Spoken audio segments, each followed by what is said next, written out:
Hey, what's happening, guys? What a day in the market again. Look at this. Let's just jump in. Bitcoin up 17%. An amazing, almost, I wouldn't say accident, but incident. With Binance locking up last night, I ended up holding Bitcoin. Gained 18%. I didn't even notice it until a couple hours ago because I'm not usually paying attention to Bitcoin. Just in and out looking for some moonshots in the altcoins, but let's look at this chart. It is freakish at this point. We blew past 10,000 not long ago already. Zoom in, see the action. I just looked at it a minute ago. We've just hit this spire that we've been seeing on the altcoins the last couple days. Just massive amounts of money, just sort of like recklessly buying, hitting the buy button, market orders, just skying the price up. And I usually use market orders on Bitcoin to get my funds to buy altcoins because the sell windows, the buy sell window is usually pretty tight. You only usually lose a couple pennies if you just do a market buy. So it's naturally what helps keep Bitcoin flying up. Who knows how many of these are Bitcoin investors and how many of these are people trying to get into altcoins? It's hard to say exactly, but as we see over here, the volume is in fact just going up, up, up, up. Look at the volume. It's amazing. It's just relentlessly increasing. One of the highest volume days we've had ever in Bitcoin today, topping out at the third highest day of Bitcoin transactions. Maybe like the fifth. Well, we got a little batch here. You get the point though. Bitcoin is dominating. I went ahead and just hung on to a little bit. Who knows if it reverses a little? I don't know. IOTA tied with Bitcoin, 17%. IOTA's still on a rampage.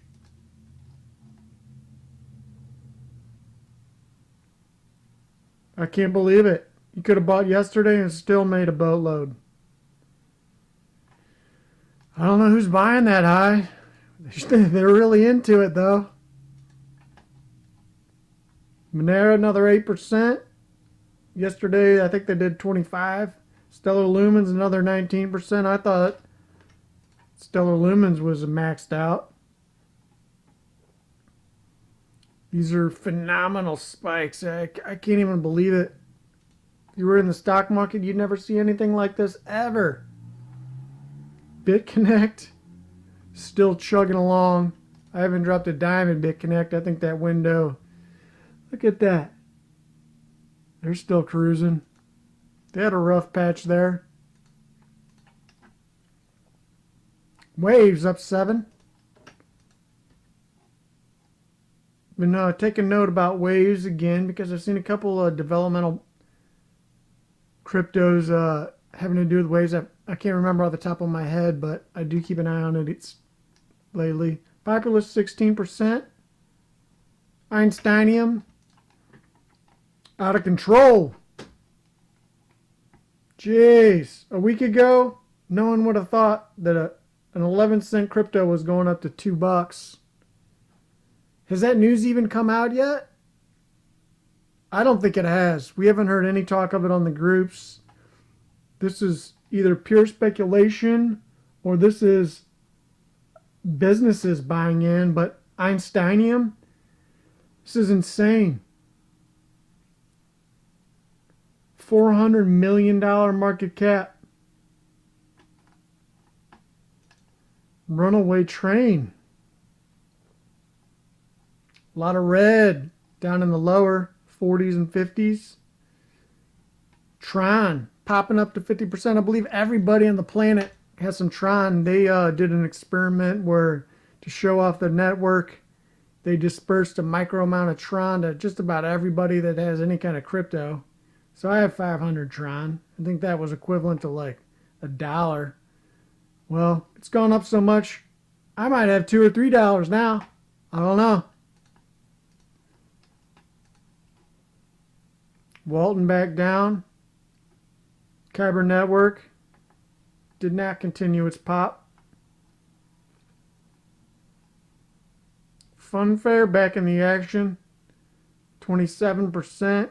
Decentraland at 191.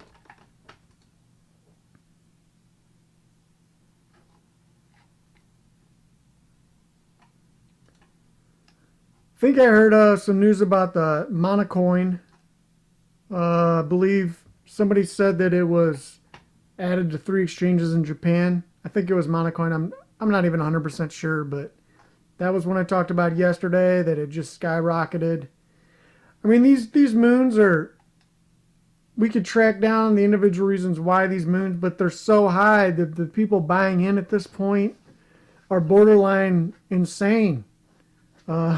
If you really know what you're doing, yes, you can make money there, but these are, you almost have to wonder, are these the last people piling onto the top? Are these institutional buyers that are about to do contracts, know what's going to happen in the near future, and they're just pumping the holy hell out of these things? Particle up 30%. A lot of the crowd favorites are not getting the love they need. Substratum's been doing good. It's still kind of hovering around that 40-cent mark. I think the market's waiting for news off of some of these. Substratum, Ethos, GVT. I went ahead and parted ways with my GVT. I made that 20% yesterday, and when it was mostly erased by today, I had to bail out. And I like GVT, and I'm going to keep going with it, and I'll make trades on it again. But we're in that early ICO phase. I'm going to go ahead and pop the chart.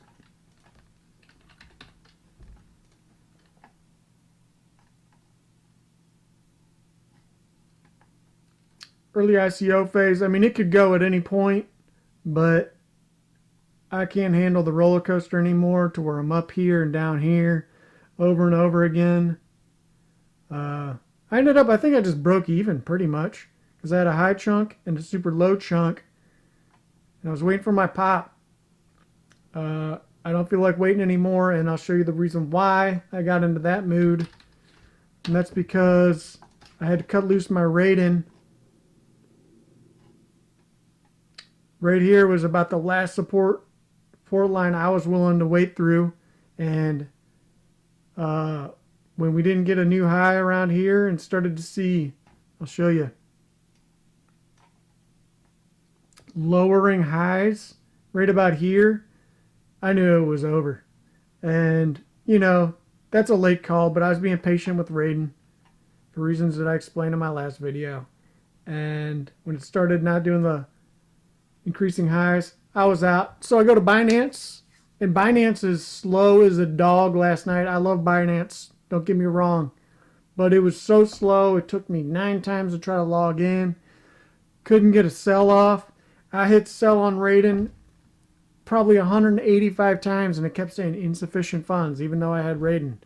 Well, all night I'm sitting there thinking I'm stuck in Raiden. No, I know at this point, I know it's going down. Woke up, and my portfolio showed I just got decimated overnight. For some reason, I just feel calm and cool about this because my portfolio is doing good. I got decimated and went back into Binance thinking I'm still cutting it loose. I'm around here. I'm tired of looking at this one right now. It's not that I dislike Raiden. It's that we're in the post ICO slump on this one. It did not survive well. Right once it breaks through here. And who knows, it could pop up, but I don't care. Anybody who bought here with high hopes on any level is now very disappointed, and that starts the torrents of freaking sell-offs that are just going to chew you up. And I'm not in for that. So this morning I log into Binance, expecting the worst, and well, one of my million attempts to sell off Raiden, even though it didn't tell me it sold it, well, it sold it anyway, and it didn't give me a good price. But it got me off before what would have been an additional, 15% loss.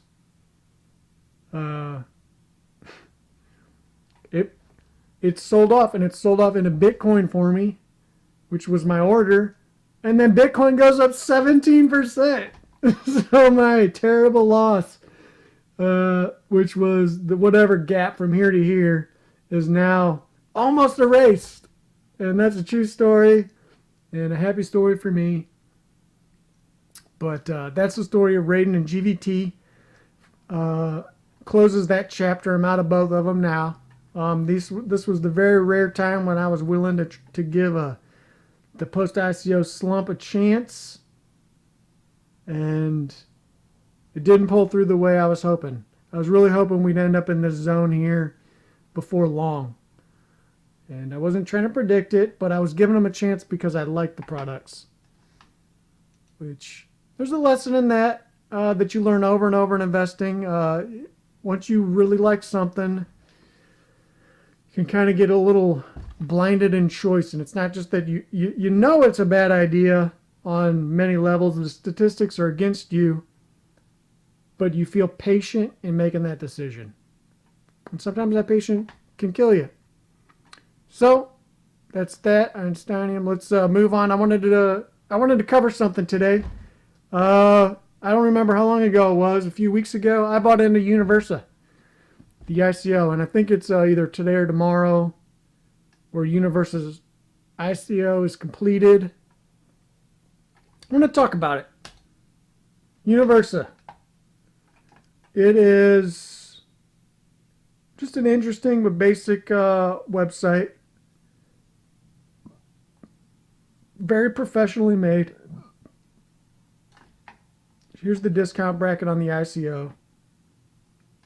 I think you started out at a penny to buy in.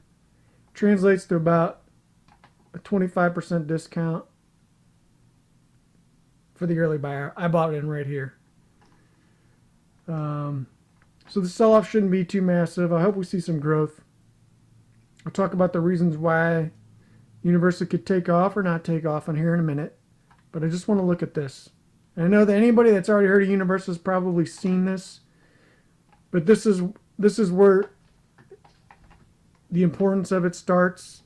You look at the Bitcoin. That represents the speed of Bitcoin transactions. Ether, a little faster. Universal Lite Android, almost 100 times faster than Bitcoin. And then here's a full node of Universa. Look at this. So many bars, they don't even fit on the page. Universa is building itself for speed, and that's the same story with Raiden, which I was just talking about, and I got a little burned on. But Raiden did fantastic out of the gates in the ICO. They did great. I'm moaning about a bad trade on my part. I knew that was a very real risk, and I got burned on that one. But Universa has something that Raiden does not. And that is John McAfee is one of the top advisors for Universa. John McAfee gets attention already in the crypto space. He's outspoken. He's very successful in the digital realm. He has lots of money and not just connections, but he has access that any of these other people just don't have. That's when I finally decided, this is like the wild card crypto in a way, and yet it's not, because McAfee has already guaranteed that Universa will be used in a product. That's what did it for me. When I heard that, I went ahead and said, I'm going to sink a little bit in Universa. I didn't go crazy, just a little bit. I want to play along. But what is Universa? Universa is all about speed. We'll talk about that in a second, but here's the token distribution structure. Public tokens, 66%. Was this 20% for the foundation, 10% for the team, 4% for the advisor, bounty, and partnership. So I guess McAfee's in there in this chunk. McAfee's not just going to be an advisor, though. He's a connect for the product itself. So let's talk about Universa directly. While traditional blockchains record a full trustless ledger of all actions, transactions, and their effects on the network, Universa improves speed and usability by maintaining a directed graph of the verifiable hashes of the output of all actions.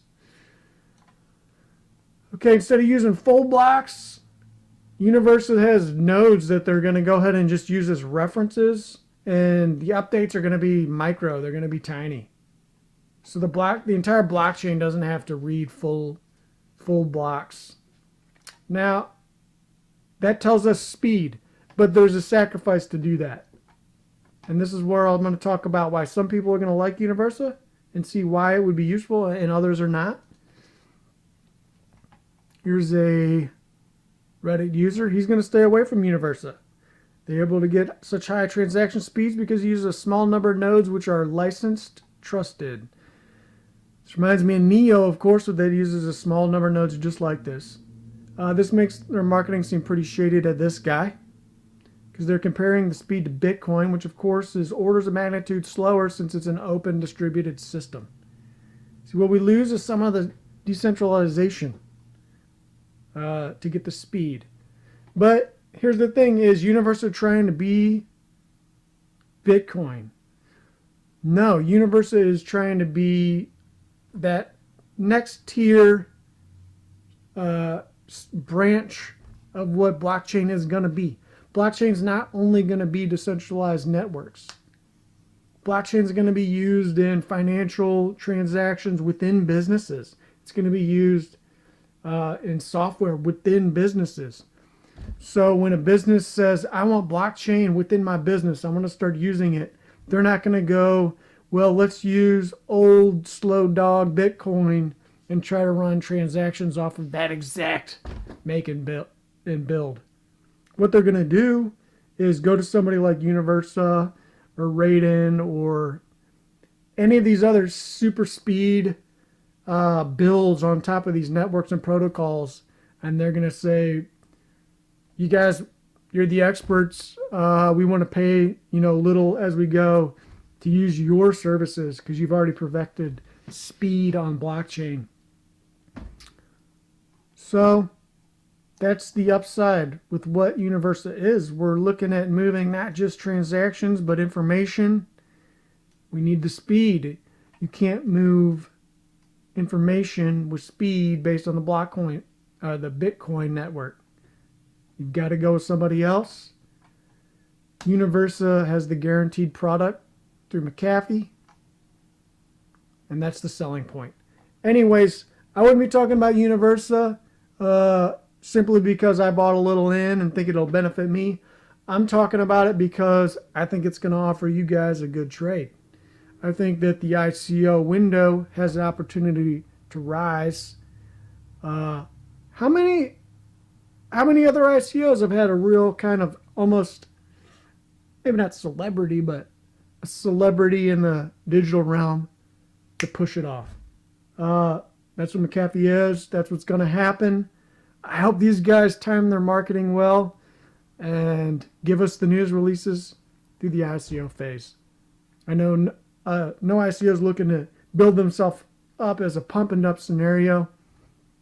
When Universa has a chance to offer us some nice rewards for the investment phase, because we gave them money. We gave them money to start this great project, and they have a lot of cash now. So hope they jump in the game, do well. Anyways, hope your investments are doing great. Bitcoin's popping. I'm not going to tell you to go buy Bitcoin as if I could sway you, whichever side you were leaning on that. But it could correct a little. Who knows? Anyways, I'm going to hang on to my Bitcoin for at least another night and see how it goes. That's it for today, guys. Doing a little coin cap, doing a little ICO talk. It's been a pleasure. We'll see you next time. I'm out. Peace.